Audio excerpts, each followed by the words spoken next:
I never expected my quiet question, "Is everything okay?" to lead to a truth that would break something inside me. We were sitting at the dinner table. The lights were dim.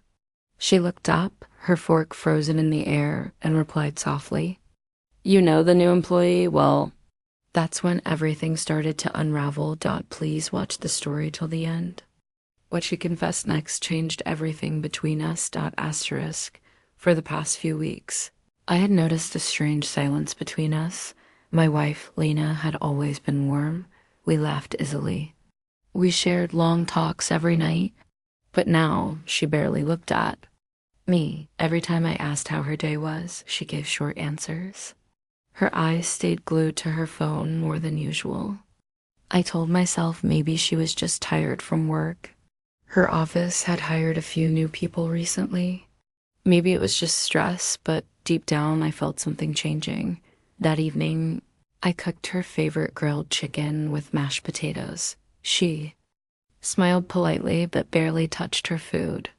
I watched her, searching her face. "Is everything okay?" I asked quietly. She took a breath, placed her fork down, and said, "You know the new employee?"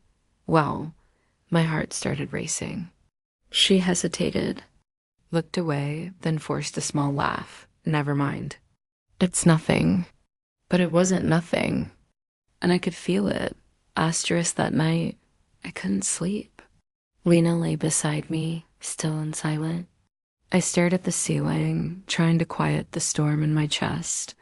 Why didn't she finish her sentence?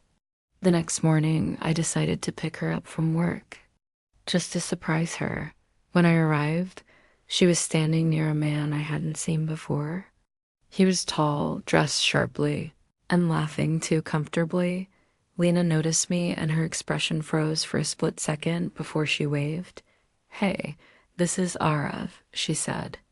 "Our new marketing head." He smiled and extended a hand. "You must be her husband. She talks about you sometimes." Sometimes. The word stuck in my throat like a stone dot as we drove home. She was quiet. I didn't ask questions. But I noticed the way her phone buzzed, how quickly she turned it face down. Something was wrong, and I needed to know what. Asterisk. The next few days were filled with tension. Lena started staying late at work. She'd come home exhausted, barely speaking. One night, she left her phone on the couch. While she showered, it buzzed. I shouldn't have looked, but I did. The message was from Arav. Today felt special. I can't stop thinking about our talk. My hands trembled. My chest felt hollow. When she came out of the shower, I handed her the phone without a word. She looked at the screen, and her face fell. "I was going to tell you," she whispered. I didn't know how. "Tell me what?" I asked, barely holding it together. Tears filled her eyes. "I didn't cheat on you, but I've been emotionally close to him more than I should have." Asterisk. She said she hadn't cheated, but what do you call it when someone gives their heart to someone else? I sat down on the edge of the bed, my back turned to her. My voice was quiet. "How long?" Lena sat across from me, her face pale. "A few weeks." It started with harmless conversations. I was just venting. "You've been busy."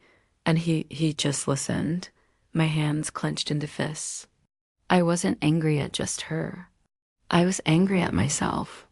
Had I been so caught up in work and life that I didn't notice my wife slipping away? She continued, "It wasn't planned. I didn't want it to happen." But the more I talked to him, the more I felt seen again. Tears streamed down her face. I felt invisible at home.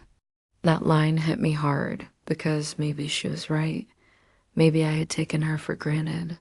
The dinners, the soft touches, the long talks, they had all faded into routine. And in the silence, she found someone who listened. But still, what about me? What about us? Asterisk. The following nights were filled with silence. We shared the same bed, but it felt like two strangers lying side by side. She tried to speak. I couldn't. Not yet. I needed time to understand what had just happened. Every message she got made me flinch. Every moment she picked up her phone felt like a betrayal. She told me she had blocked him. She promised it was over, that my heart didn't trust easily anymore. I missed the version of us that used to laugh until midnight. I missed the Lena who used to hold my hand while we walked under streetlights.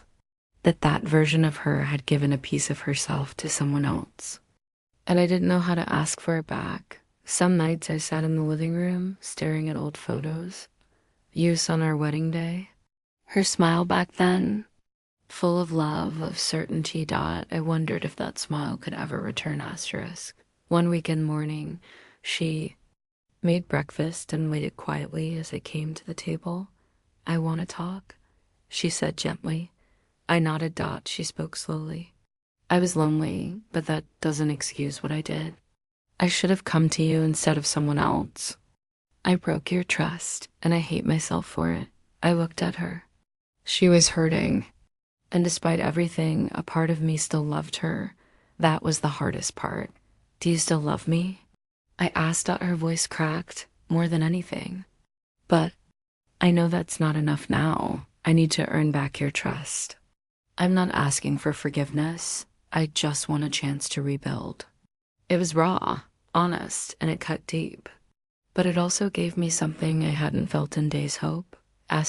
We didn't fix everything in one day. Healing doesn't work like that. We went to therapy together. We started having small conversations again about fears, about love, about where we went wrong. It wasn't easy. There were still moments I'd pull away. Nights where I questioned if I was enough, but she stayed patient. She stayed present. She started writing me letters, small ones, leaving them on my pillow. One said, "Thank you for not walking away." Another said, "I see you now. I always should have." And slowly, the wall between us started to crack. Not because we forgot the pain, but because we were learning to face it together. 6 months later, we stood on the same beach where we had honeymoon. The wind was softer now. We walked barefoot, holding hands. Lena turned to me and whispered, "I never want to lose this again." I didn't say anything. I just pulled her close. Forgiveness is not forgetting. It's choosing to build again with the same hands that once broke something. And in that moment, I knew we weren't the same couple anymore. We were stronger, not perfect, but real. Sometimes love isn't about avoiding pain. It's about fighting through it together.